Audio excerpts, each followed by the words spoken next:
अस्सलाम वालेकुम नाज़रीन, वेलकम टू नुमान स्पीक्स। आज की अहम अपडेट्स पर पहले तो नज़र डाल लेते हैं कि हम किन अहम चीज़ों पे बात करने जा रहे हैं। सबसे पहले तो हम बात करेंगे सऊद शकील के हवाले से, उनके वर्ल्ड रिकॉर्ड के हवाले से। फिर ये डिस्कस करेंगे कि आईसीसी से पीसीबी क्यों हो गया है नाराज़, और फिर पीसीबी का एक प्रेस रिलीज़ भी सामने आ गया है और पीसीबी ने क्यों उठा दिए हैं कुछ एतराज़ात। और सबसे अहम बात जो कि भारतीय मीडिया में बहुत ज़्यादा चल रही है, क्या एशिया कप यूएई में होने जा रहा है, इस पे बात करेंगे।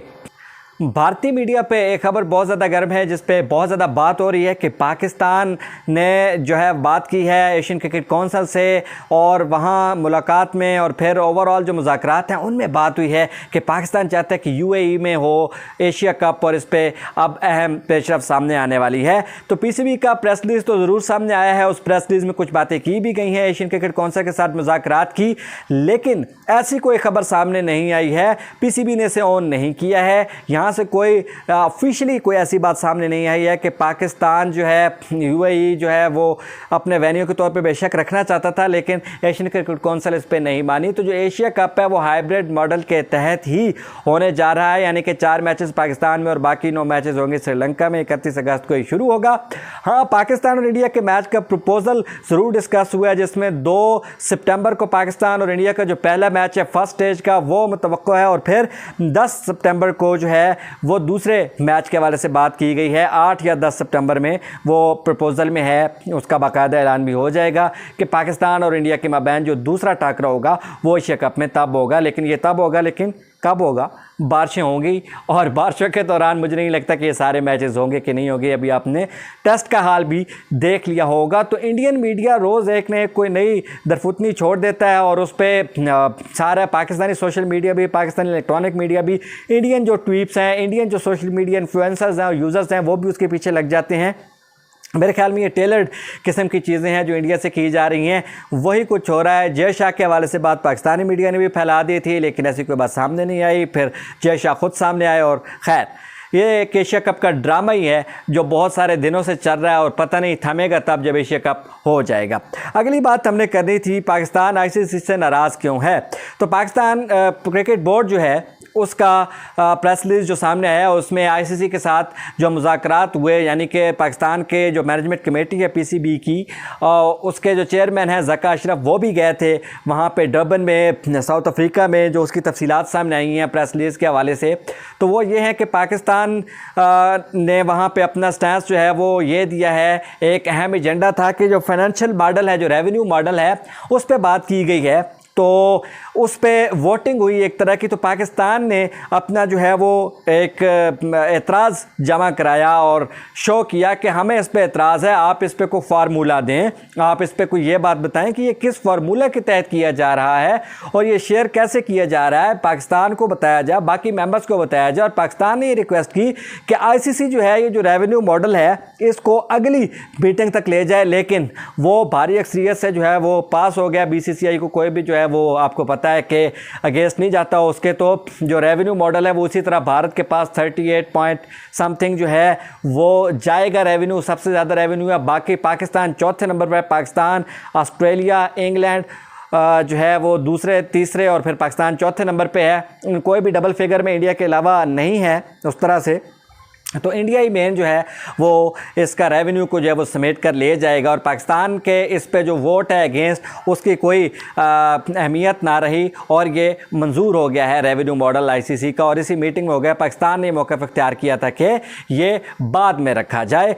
यहाँ पाकिस्तान की तरफ से कहा जा रहा है कि हमें स्टिल इस पर कुछ एतराज़ात और रिजर्वेशन है कि किस तरह इंडिया को इतना बड़ा चंक दे दिया गया, और बताया भी नहीं गया कि किस असूल के तहत, किस रूल के तहत, किन कवायद के तहत, किस लॉजिक के तहत दिए गए। बहरहाल बाकी जब बड़े बोर्ड्स ने सवाल नहीं उठाए तो पाकिस्तान की भी नहीं सुनी जाएगी। बाकी बोर्ड्स के सवाल उठाने की वजह यह है कि इंडिया उनके साथ खेलता है तो उनका रेवेन्यू जो है वो बैलेंस हो जाता है, लेकिन पाकिस्तान के साथ खेलता नहीं है इंडिया, तो पाकिस्तान को होता है खसारा, और पाकिस्तान को जो रेवेन्यू जो मीट नहीं होगा वो उस पर पाकिस्तान रौला कर रहा है, और पाकिस्तान हक पे भी है। खैर, इससे अगली बात यह है कि पाकिस्तान के लिए अच्छी खबर यह है कि पाकिस्तान के कुछ चौथे नंबर पे है। जो पिछला फाइनेंशियल मॉडल था या जो रेवेन्यू मॉडल था आईसीसी का, उसके मुकाबले में इस वक्त जो है पाकिस्तान को वो डबल पैसा मिलेगा, रेवेन्यू मिलेगा। तो ये एक अच्छी बात है। पाकिस्तान को चौथी बड़ी क्रिकेटिंग नेशन बाकायदा जो उस फोरम पे, आईसीसी के फोरम पे टेबल पे माना गया है, इंग्लैंड ऑस्ट्रेलिया के बाद वो पाकिस्तान है, बाकी जो काफ़ी सारे ममालिक हैं वो बाद में आते हैं। तो ये एक अच्छी खबर पाकिस्तान के लिए भी है। इसका मेंशन प्रेस रिलीज़ में भी किया गया। ये प्रेस रिलीज़ आज बाकायदा ऑफिशियली पीसीबी ने जारी किया है। तो अब यह सूरत हाल एक तो क्लियर हो गई कि एशिया कप जो है वो वैसे ही हाइब्रिड मॉडल के तहत होने जा रहा है, पाकिस्तान यूएई में नहीं हो रहा। और दूसरा ये कि पाकिस्तान ने जो है वो एतराज़ात उठाए हैं, लेकिन उनका कोई फ़ायदा नहीं है। बीसीसीआई का या आईसीसी का जो आप कह लें रेवेन्यू मॉडल है वो पास हो गया है। और मज़ीद हमने बात करनी थी सऊद शकील के हवाले से, उनके वर्ल्ड रिकॉर्ड के हवाले से, कि वो दुनिया के उन 5 बैटर्स की लिस्ट में शामिल हो गए हैं जिन्होंने अपने पहले ही 6 मैचेस में 50s बनाई हैं। तो ये सऊद शकील का कारनामा है। और अगर सऊद शकील यहाँ पे अगले इनिंग्स में एक और 50 बना जाते हैं तो दुनिया के पहले बैटर होंगे जो ऐसा कारनामा कर पाएंगे। तो ये एक अच्छी बात है। पाकिस्तान की टीम कोलैप्स कर रही थी, उस मौके पर सऊद शकील ने पाकिस्तान को संभाला दिया। सरफराज ने भी एक रिकॉर्ड आज कायम किया है। वो रिकॉर्ड ये था कि पाकिस्तान का कोई भी कीपर जो है टेस्ट बैटिंग में 3000 रन मुकम्मल नहीं कर सका। तो सरफराज ने यह एजाज़ अपने नाम किया गाल टेस्ट में, जहां उन्होंने 3000 रन मुकम्मल कर लिए। वो 4 सेंचुरीज भी बना चुके हैं, कई एक 50s भी उनकी 20 से ज़्यादा। तो ये पहले कीपर हैं। इससे पहले मोइन खान थे जिन्होंने 2700 कुछ रन बना रखे थे। और उनके बाद कोई ऐसा कीपर नहीं था कि जिसने इतने रन बनाए हों। यहाँ पे शाहीन के हवाले से भी एक अपडेट है कि शाहीन शाह अफरीदी जो है वो 100 विकेट्स लेने में कामयाब हो गए हैं और पाकिस्तान के उन बॉलर्स में शामिल हो गए जिन्होंने 100 विकेट्स लिए हैं। और इंटरेस्टिंगली पाकिस्तान की बॉलिंग की जो हिस्ट्री है उसमें पाकिस्तान के पास सिर्फ 10 बॉलर्स हैं जिन्होंने 100 से ज़्यादा विकेट्स लिए हैं। उनमें शाहीन हैं, उनमें फिर आपको पता है आसिफ हैं, उनमें अब्दुल रज़ाक भी शामिल है, उनमें वसीम वकार तो हैं ही सही। तो बड़े बड़े नाम हैं, लेकिन सिर्फ 10। मेरे लिए ये इंटरेस्टिंग सिचुएशन थी और इंटरेस्टिंग फैक्ट था और इंटरेस्टिंग इन्फॉर्मेशन थी कि मैं समझता था कि बहुत ज़्यादा पाकिस्तान के बॉलर्स होंगे जो ये कारनामा सर अंजाम दे चुके हैं, लेकिन सिर्फ 10 लोग हैं पाकिस्तान की टेस्ट क्रिकेट की हिस्ट्री में जिन्होंने सिर्फ 100 विकेट्स जो हैं वो ले सके हैं। सिर्फ 100 नहीं होती, 100 बड़ी विकेट्स होती हैं, लेकिन ये कोई ज़्यादा लोग नहीं हैं। तो आज शाहीन शाह अफरीदी भी उस क्लब में शामिल हो गए हैं और हम उम्मीद करते हैं कि वो शायद इससे कहीं आगे जाएंगे। वसीम वकार के तो बहुत ज़्यादा विकेट्स हैं, उनके बाद एक बहुत बड़ा गैप आ जाता है, फिर सुकून है। फिर बहुत से लोग हैं जो जिनके नाम बड़े अरसे से उस लिस्ट में हैं। तो ये नए खिलाड़ियों को आगे बढ़ना होगा।